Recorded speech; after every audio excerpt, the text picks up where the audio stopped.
Birdie the bird is the oddest bird that anyone has ever heard.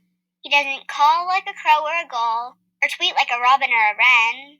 Instead, he makes a chirping sound over and over again.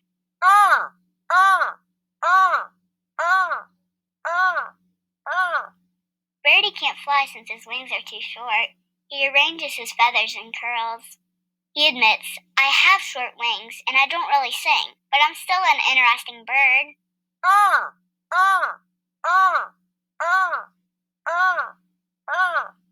Can you chirp like Birdie the bird?